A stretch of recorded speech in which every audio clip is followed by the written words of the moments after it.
며칠 전 신문에 우리나라 자살률이 OECD 국가들 중에 1위라는 통계가 보도되었습니다. 10년 연속 1위입니다. 2012년도를 기준으로 해서 인구 10만 명당 29명이 자살을 한다고 합니다. 이것은 OECD 평균 12명보다 2.4배에 달하는 놀라운 수치입니다. 또 우리나라 행복지수가 OECD 34개 나라들 중에 32위라고 하는 기사가 보도되었습니다.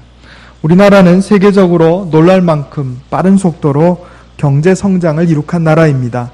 경제적으로 뿐만 아니고 스포츠나 과학 등 여러 분야에서 이미 세계 선두권을 다투고 있습니다. 그러나 자살률이 높고 행복지수가 그야말로 최하위 수준인 이유가 무엇일까? 이 이유를 세 가지로 정리한 것을 제가 책에서 보았습니다. 첫째는 물질 만능주의의 팽배입니다.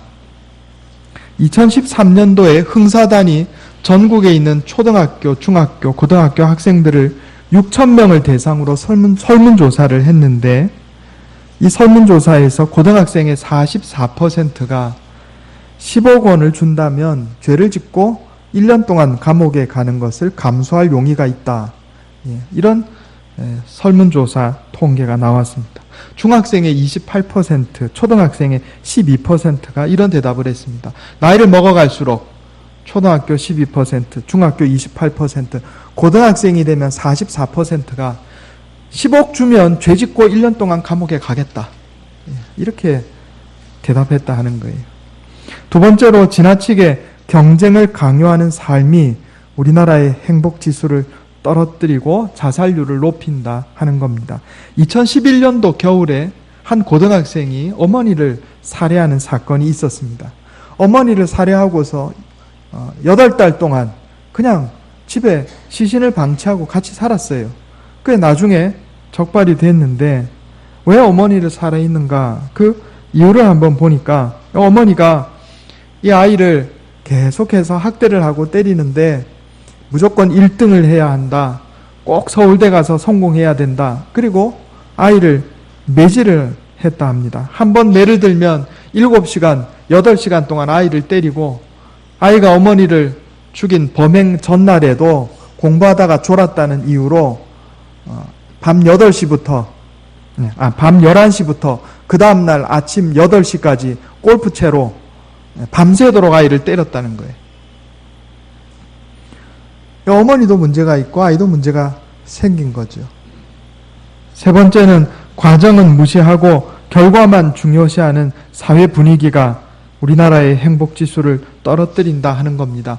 부정하고 부패한 사회 분위기가 우리의 행복을 떨어뜨린다 하는 겁니다. 긍정심리학이라는 것이 있습니다. 미국의 마틴 셀리그만이라는 사람이 세운 심리학의 한 학파입니다.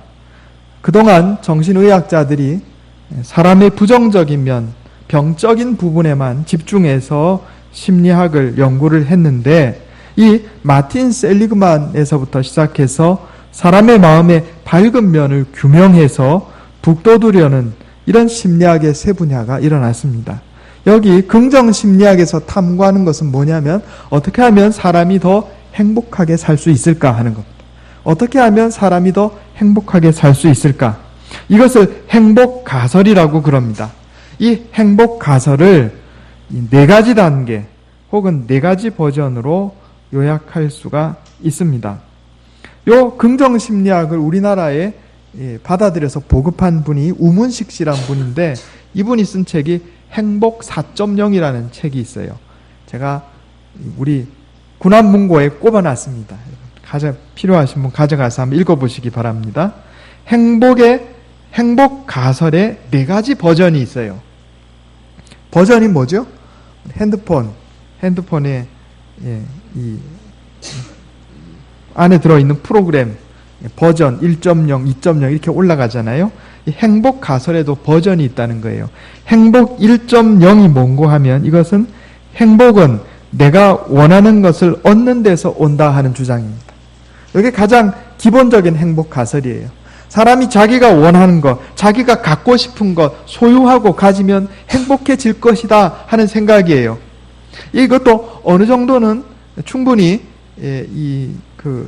가능한 이야기입니다. 아무것도 없으면 행복하기 어렵죠. 그런데 자, 돈을 얻고 명예를 얻고 권력을 얻고 이게 손에 넣어도 정말 행복한가?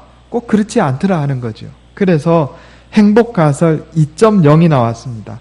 행복가설 2.0은 행복은 안팎에 있다 하는 겁니다. 안팎에 있다. 이게 무슨 얘기냐면 두 가지예요. 하나는 우리 마음이 행복하면 행복하다 하는 거예요. 마음만 행복하면 행복하다. 또 하나는 주변의 환경을 변화시키면 행복하다 하는 거예요. 그래서 행복가설 2.0은 행복은 안팎에 있다. 세 번째 행복가설 3.0이 있는데 이건 뭐냐면 행복은 사이에 있다 이런 주장입니다. 무슨 얘기냐 하면은 다른 사람하고 조화로운 관계를 갖게 되면 행복해진다 하는 거예요. 마지막으로 행복가설 네 번째 행복 4.0이 있는데 이것이 뭐냐면은 행복은 만들어진다 하는 이런 주장입니다. 마틴 셀리그만, 제가 말씀드린 것처럼 이 긍정심리학의 창시자 마틴 셀리그만은 사람의 행복을 만들어내는 도구를 몇 가지 제시하는데 첫 번째는 긍정적인 정서입니다. 따라해 보겠습니다. 긍정적인 정서. 예, 뭐든지 긍정적으로 생각하는 거예요.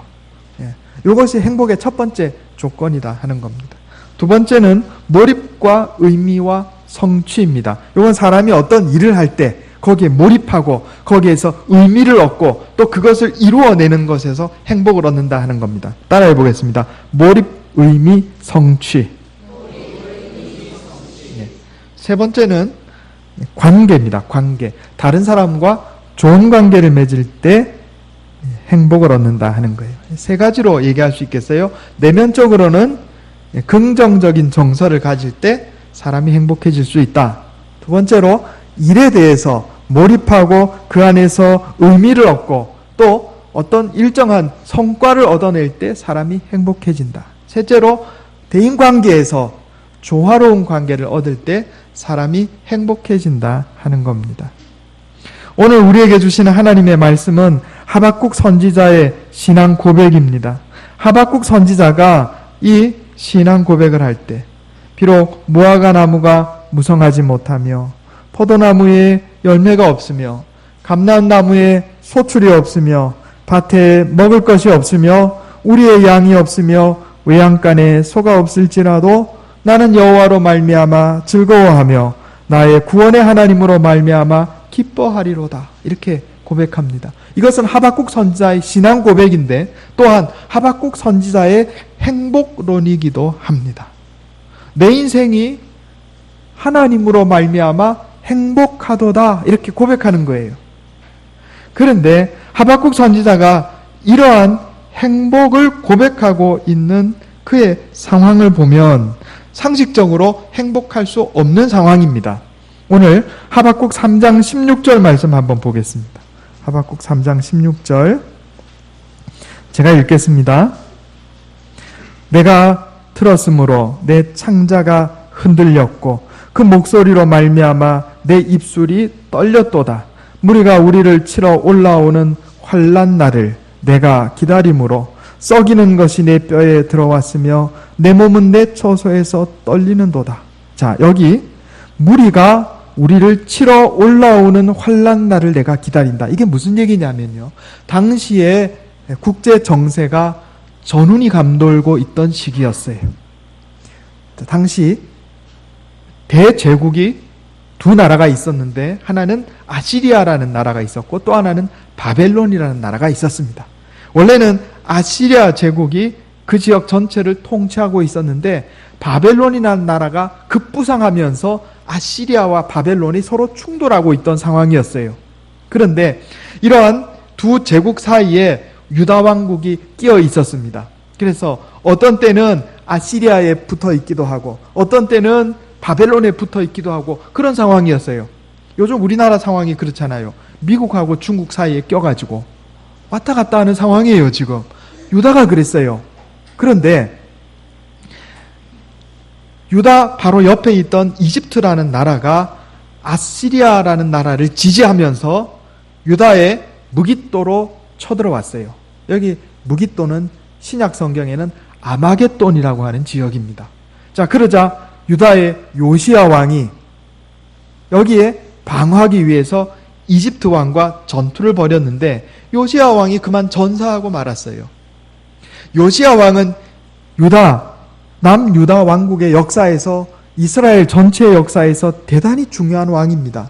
그 이전까지 므낫세와 아몬 왕이 우상을 숭배하고 부정부패하고 나라가 엉망이 된 상황에서 요시야가 왕이 되었는데 요시야가 왕이 된 다음부터 개혁 정책을 펼쳐나갔어요. 종교적으로 우상을 다 타파하고 하나님만 섬기는 종교개혁을 일으켰습니다. 또 경제적으로 또 정치적으로 부패한 것들을 일소하고 바로 신앙 안에서 바르게 살도록 그런 운동을 일으킨 사람이 바로 요시야 왕이었어요. 이스라엘 백성들, 유다의 백성들은요, 이 요시야 왕을 보면서 희망을 얻었습니다. 진정한 성군이 등장하셨다. 이제 우리나라가 다시 부흥할 때가 되었다. 이렇게 큰 기대를 품고 있었단 말이에요. 그런데 요시야 왕이 이집트와의 전쟁에서 전사하고 말았어요. 요시야 왕이 죽은 것은 단순하게 우리의 임금이 전쟁에서 패해서 죽었다 이 정도가 아니었습니다. 그는 종교 개혁을 일으켰던 왕이었기 때문에 이스라엘 백성들, 남유다의 백성들이 바로 이 사건을 바라보면서 절망 속에 빠질 수밖에 없었어요. 이 혼란한 국제 정세 가운데 왕을 잃은 것뿐만 아니고 그 왕이 종교 개혁을 일으키고 나라의 분위기를 변화시키던 성군이었단 말이에요. 하나님을 원망하는 마음이 들은 겁니다. 하나님, 우리가 요시야 왕을 중심으로 종교개혁을 일으키고 하나님만 섬기려고 하고 하나님 말씀대로 살려고 이렇게 애를 썼는데 결과가 왜 이렇습니까? 이렇게 나온 거예요. 그리고 요시야 왕 다음에 여호야김 왕, 여호야긴 시드기야. 그래서 몇 년 후에 유다 왕국이 아예 망하고 맙니다. 바벨론이 쳐들어와서 유다 왕국을 완전히 초토화시켜요. 지금 하박국 선지자가 나는 하나님으로 말미암아 기쁘고 즐겁고 행복합니다 하고 고백하는 이 상황이 바로 이런 상황이에요. 나라가 망해가는 상황이다 하는 겁니다. 두 번째로 하박국 선지자가 하나님으로 말미암아 즐거워하고 기뻐하리로다. 이런 상황이 어떤 상황이냐면 17절에 나옵니다. 무화과 나무가 무성하지 못하고 포도나무에 열매가 없고 감람나무에 소출이 없고 밭에 먹을 것이 없고 우리에 양이 없고 외양간에 소가 없을지라도. 어떤 상황이에요? 무화과나 포도나무, 감람나무, 올리브나무입니다. 이거는 이스라엘의 대표적인 농산물이에요. 밀, 밭에 먹을 것은 밀을 말합니다. 밀, 무화과, 포도, 올리브. 이건 이스라엘의 대표적인 농산물인데 이게 없다는 거예요. 양과 소는 대표적인 가축입니다. 이게 없다는 거예요. 그런데 이런 상황이에요. 이런 상황인데 하박국 선지자는 그럼에도 불구하고 나는 여호와로 말미암아 기뻐하고 나는 여호와로 말미암아 즐거워하리라. 이렇게 고백하고 있는 겁니다. 이상하지 않아요? 하박국서를 우리 1장부터 살펴보면 이 하박국 선지자가 하나님을 향해서 질문하고 응답하는 그 상황이 반복되고 있는 것을 볼 수가 있습니다. 먼저 하박국 선지자의 첫 번째 질문이 뭔가 한번 볼까요? 한번 보겠습니다. 1장 하박국 1장 1장 2절에서 3절 제가 한번 읽어보겠습니다. 하박국 1장 2절 3절 여호와여 내가 부르짖어도 주께서 듣지 아니하시니 어느 때까지리이까 내가 강포로 말미암아 외쳐도 주께서 구원하지 아니하시나이다. 어찌하여 내게 죄악을 보게 하시며 폐역을 눈으로 보게 하시나이까. 겁탈과 강포가 내 앞에 있고 변론과 분쟁이 일어났나이다. 이러므로 율법이 해이하고 정의가 전혀 시행되지 못하오니 이는 악인이 의인을 에워쌌으므로 정의가 굽게 행하여짐이니이다. 아멘. 하박국 선지자가요, 하나님 앞에 항의하고 있어요. 뭐라고 항의하냐면, 하박국 선지자가 살던 당시에 이 급박한 국제정세, 또 다시 우상숭배로 돌아가고 있는 유다 왕국의 그 처절한 상황 가운데 하박국 선지자가 하나님께 이렇게 질문합니다. 하나님, 온통 우상숭배하고 죄를 짓고 불의가 넘쳐나고 악인이 의인을 핍박하는 이 상황이 벌어지고 있는데 하나님 어찌 그냥 가만히 계십니까? 이렇게 질문한 거예요. 여기에 대해서 하나님께서 대답하십니다. 하박국 1장 6절입니다. 한번 보겠습니다. 하박국 1장 6절. 보라, 내가 사납고 성급한 백성, 곧 땅이 넓은 곳으로 다니며 자기의 소유가 아닌 거처들을 점령하는 갈대아 사람을 일으켰나니. 갈대아 사람은 바벨론을 얘기하는 겁니다. 하나님이 뭐라고 대답하시냐면은 이렇게 대답하는 겁니다. 그래, 맞다. 이 땅에, 유다 땅에 악이 넘치고 악인이 의인을 핍박하는 상황, 하나님 말씀대로 살지 않고 우상 숭배하고 죄를 짓는 이 상황, 내가 이거를 벌하려고 바벨론이라는 나라를 일으켜서 유다 왕국을 치게 하겠다. 이렇게 대답을 하신 거예요. 바벨론 나라를 몽둥이로 사용해서 유다 왕국을 징벌하겠다. 이렇게 대답하신 겁니다. 그러자 하박국 선지자가 요즘 말로 황당한 거예요. 황당하잖아요. 그래서 다시 하나님께 질문합니다. 1장 13절입니다. 하박국 1장 13절 제가 봉독하겠습니다. 주께서는 눈이 정결하심으로 악을 참아보지 못하시며 패역을 참아보지 못하시거늘 어찌하여 거짓된 자들을 방관하시며 악인이 자기보다 의로운 사람을 삼키는데도 잠잠하시나이까. 자, 하박국이 다시 하나님 앞에 질문합니다. 뭐라고 질문하냐면, 하나님, 아무리 유다 백성이 잘못을 해도 그렇지 바벨론은 유다 백성보다 더 악한 자들인데 어떻게 더 악한 자들을 몽둥이로 사용하셔서 덜 악한 자들, 그나마 좀 착한 유다 백성을 징벌하신다고 하십니까? 이렇게 다시 하나님께 항의한 거예요. 여기에 대한 대답이 하박국 2장 4절입니다. 하박국 2장 4절 같이 한번 읽어보겠습니다. 하박국 2장 4절. 자, 시작. 보라, 그의 마음은 교만하며 그 속에서 정직하지 못하나 의인은 그의 믿음으로 말미암아 살리라. 아멘. 하나님께서 이 하박국 2장 4절에서 두 가지로 대답하십니다. 첫째는 그의 마음은 교만하여 그 속에서 정직하지 못하기 때문에 내가 그도 심판하겠다. 여기서 말하는 그는 바벨론입니다. 비록 바벨론이 하나님의 백성 유다 왕국을 징벌하는 몽둥이로 사용되었을지라도 그도 하나님의 심판의 대상이다 하는 겁니다. 그래서 바벨론의 마음이 교만하여 정직하지 못하기 때문에 바벨론을 심판하겠다. 그 내용이 2장 5절부터 2장 전체에 걸쳐서 쭉 나옵니다. 바벨론이 하나님으로부터 심판받고 징벌받는 이유는 교만하기 때문에 그래요. 하나님께서 바벨론을 몽둥이로 들어쓰신 것뿐인데 자기는 바벨론 제국은 자기가 잘나서 세상을 점령한 것으로 생각했어요. 그래서 하나님께서 허락하신 것보다 더 지나치게 다른 민족들을 핍박하고 죽이고 잔인하게 굴었단 말이에요. 그 하나님께서 교만하다 이렇게 정죄하시고 바벨론을 심판하시겠다 말씀하셨습니다. 두 번째는 의인은 그의 믿음으로 말미암아 살리라 하는 것입니다. 믿음 안에서, 그러나 이러한 상황 가운데서도 바벨론이 쳐들어와요.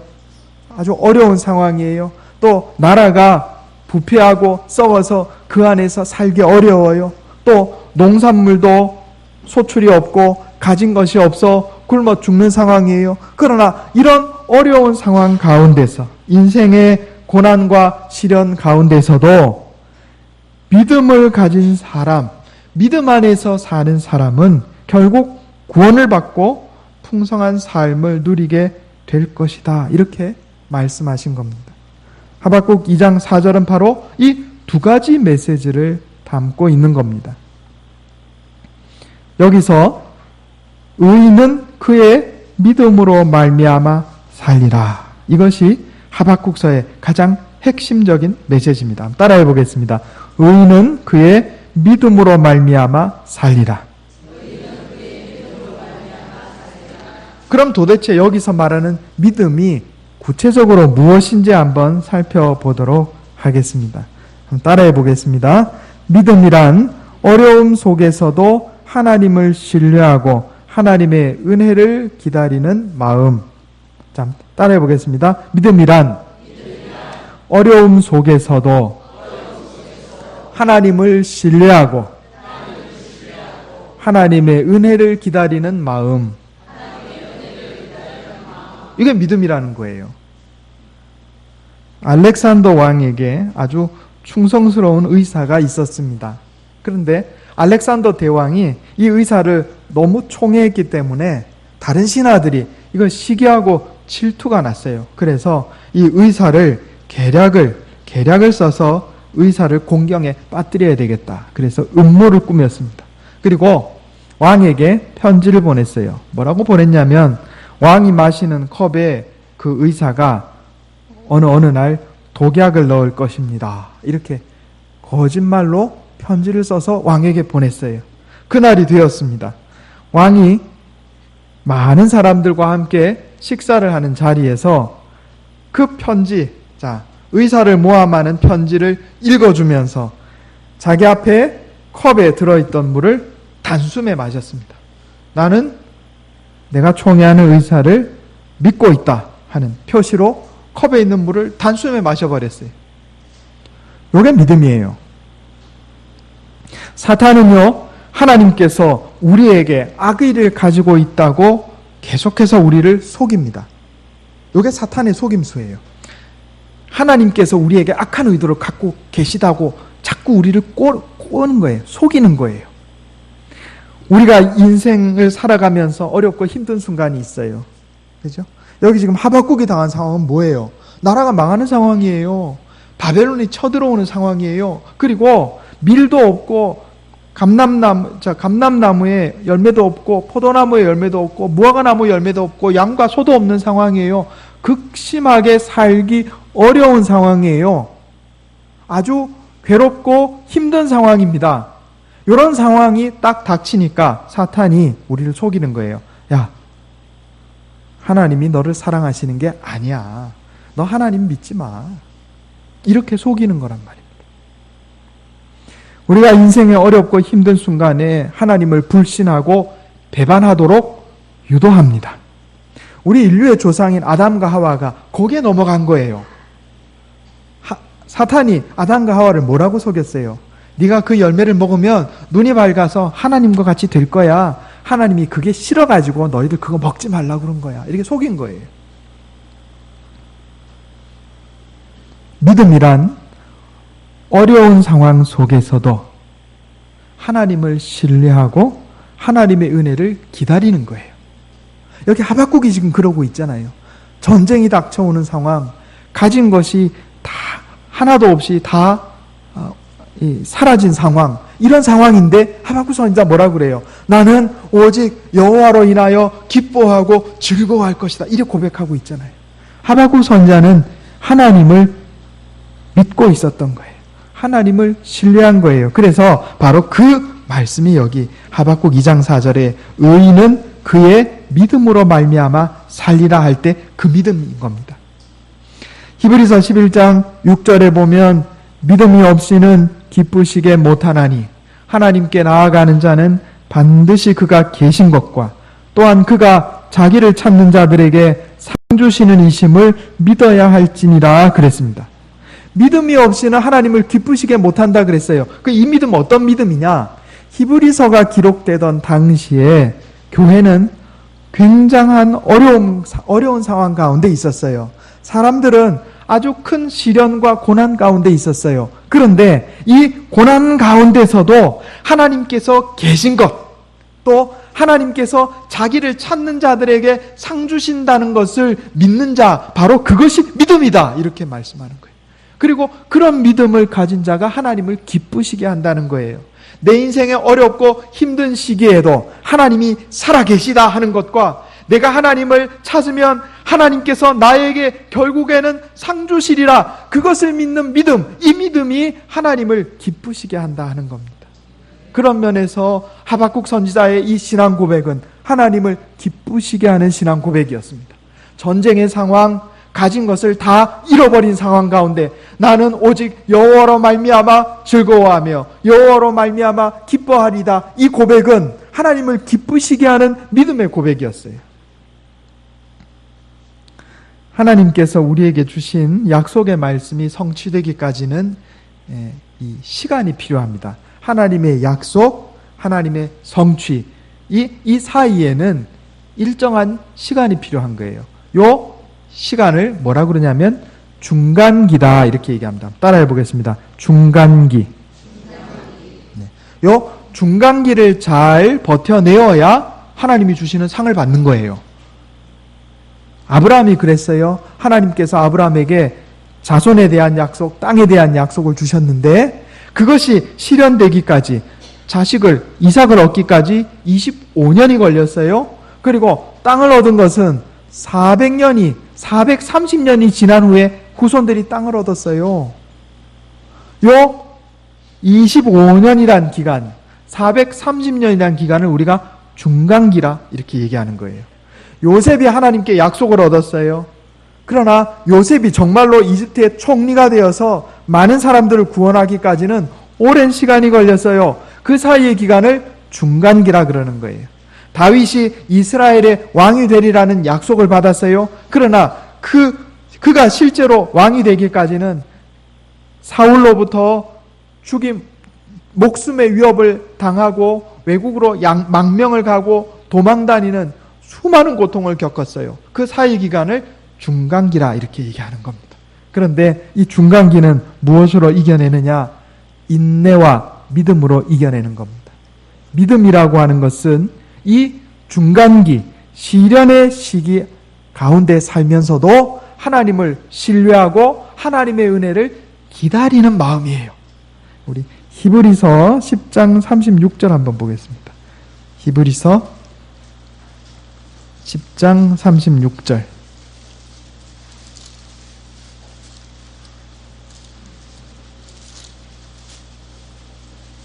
신약성경 363페이지입니다. 히브리서 10장 36절에서 39절까지 말씀을 제가 봉독하겠습니다. 제가 읽겠습니다. 히브리서 10장 36절입니다. 363페이지. 너희에게 인내가 필요함은 너희가 하나님의 뜻을 행한 후에 약속하신 것을 받기 위함이라. 잠깐 후면 오실 이가 오시리니 지체하지 아니하시리라. 나의 의인은 믿음으로 말미암아 살리라. 이거 어디서 나온 말씀이죠? 하박국 2장 4절 말씀이에요. 그죠? 또한 뒤로 물러가면 내 마음이 그를 기뻐하지 아니하리라 하셨느니라. 우리는 뒤로 물러가 멸망할 자가 아니요 오직 영혼을 구원함에 이르는 믿음을 가진 자니라. 아멘. 어떤 믿음이에요? 시련의 시간, 중간기, 고난이 닥치고 시련이 닥치고 하나님께서 약속하신 것이 아직 이루어지지 않은 상황, 고통스러운 그 상황 가운데서도 하나님 결국 나에게 복을 주시리라 하나님을 신뢰하고 하나님의 은혜를 기다리면서 인내로 살아가는 삶, 바로 그것이 영혼을 구원함에 이르는 믿음이다 하는 겁니다. 이게 믿음이에요. 오늘 본문 말씀 하박국 3장 17절 18절의 말씀은 믿음으로 살아가는 의인의 모습에 대한 탁월한 묘사입니다. 비록 무화과 나무가 무성하지 못하며 포도나무에 열매가 없으며 감람나무에 소출이 없으며 밭에 먹을 것이 없으며 우리의 양이 없으며 외양간에 소가 없을지라도 나는 여호와로 말미암아 즐거워하며 나의 구원의 하나님으로 말미암아 기뻐하리로다. 비록 내가 가지고 있던 건강을 잃어도, 내가 가지고 있던 재물을 상실해도, 내가 원하는 것들이 이루어지지 않아도, 그러나 나는 하나님을 믿으니 하나님께서 내게 복 주실 것을 믿고 하나님을 신뢰합니다. 하나님의 은혜를 기다립니다. 그래서 이 고난 가운데서도 나는 절망하거나 좌절하지 않고 하나님이 계시기 때문에 여전히 기쁘고 즐겁고 행복합니다. 고백하는, 이것이 참된 믿음이라는 거예요. 이런 믿음을 고백하는 자가 의인이라는 거예요. 우리는 신약 성경에서 이러한 믿음과 의인의 모범을 또 한 사람 발견합니다. 그는 누구냐 하면 사도 바울입니다. 사도 바울은 빌립보서 4장에서 이렇게 고백합니다. 주 안에서 항상 기뻐하라. 내가 말하노니 기뻐하라. 아무것도 염려하지 말고 다만 모든 일에 기도와 간구로 너희 구할 것을 감사함으로 하나님께 아뢰라. 그리하면 모든 지각을 초월하는 하나님의 평강이 그리스도 예수 안에서 너희 마음과 생각을 지키시리라. 아멘. 바울이요, 감옥에 갇혀 있던 상황이었어요. 그런데 뭐라고 얘기합니까? 기뻐하라, 이렇게 얘기합니다. 목숨이 왔다 갔다 하는 상황이었어요. 그러나 바울은 뭐라고 합니까? 염려하지 마라. 기도와 간구로 감사함으로 하나님께 아뢰라. 그러면 사람의 인식을 초월하는 하나님의 평강이 우리의 마음과 생각을 지키시리라, 이렇게 말합니다. 아무리 어렵고 힘든 상황이라 할지라도 기도와 감사와 유쾌함을 유지하라 하는 말씀입니다. 누가 그렇게 할 수 있어요? 믿음이 있는 자. 누가 그렇게 할 수 있어요? 의인. 오직 의인은 그 믿음으로 말미암아 살리라 하는 그 믿음이 있는 자가 그렇게 할 수 있다 하는 겁니다. 믿음이란 의롭고 겸손한 삶을 사는 것을 의미합니다. 스바냐 2장 3절에 여호와의 규례를 지키는 세상의 모든 겸손한 자들아, 너희는 여호와를 찾으며 공의와 겸손을 구하라. 너희가 혹시 여호와의 분노의 날에 숨김을 얻으리라 그랬어요. 자, 믿음이란 의롭고 겸손한 삶을 사는 거예요. 하나님이 누구를 심판하시냐면 교만한 자를 심판하세요. 교만한 자는 어떤 자가 교만한 자냐면 영적인 납병에 걸린 사람이 교만한 자예요. 영적인 납병이 뭐예요? 이게 영적인 납병이에요. 내가 잘나서, 내가 똑똑해서, 돈도 내가 버는 것이고, 우리 집이 잘 된 것도 내가 이렇게 잘해서 잘 된 것이고, 이게 영적인 납병이에요. 나. 예언서를 가만히 살펴보면 하나님께서 이방 민족들을 심판하신 이유가 바로 이 영적인 납병 때문에 심판하신 거예요. 그들에게 율법을 주시지 않았기 때문에 율법을 안 지켰다고 심판하신 적이 없어요.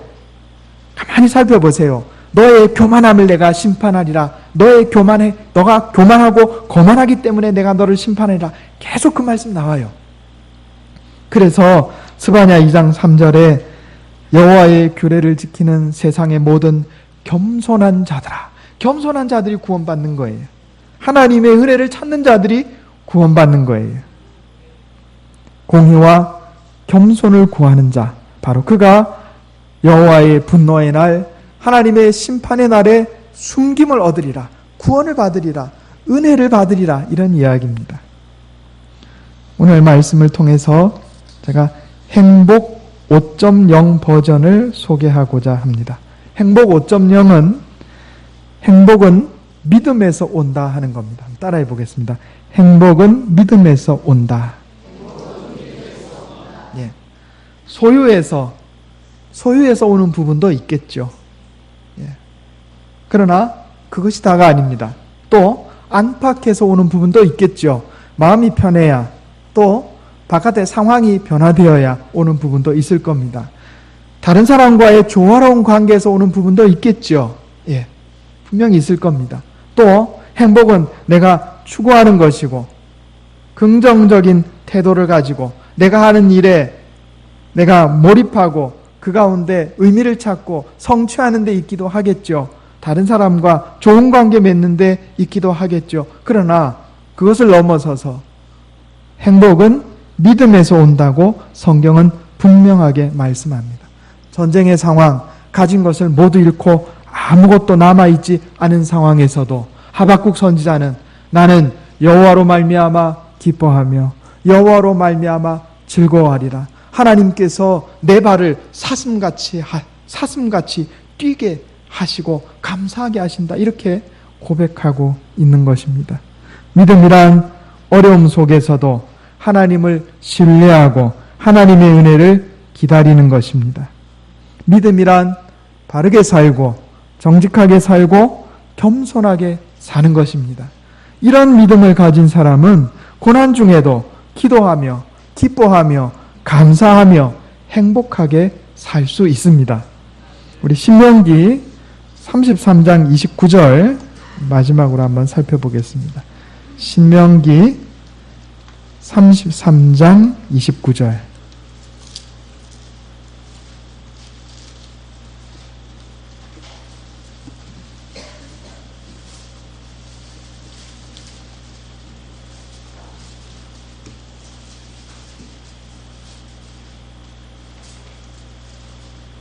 신명기 33장 29절 우리 같이 읽겠습니다. 318페이지입니다. 구약성경 신명기 33장 29절 시작. 이스라엘이여 너는 행복한 사람이로다. 여호와의 구원을 너같이 얻은 백성이 누구냐. 그는 너를 돕는 방패시요 내 영광의 칼이시로다. 내 대적이 내게 복종하리니 내가 그들의 높은 곳을 밟으리로다. 아멘.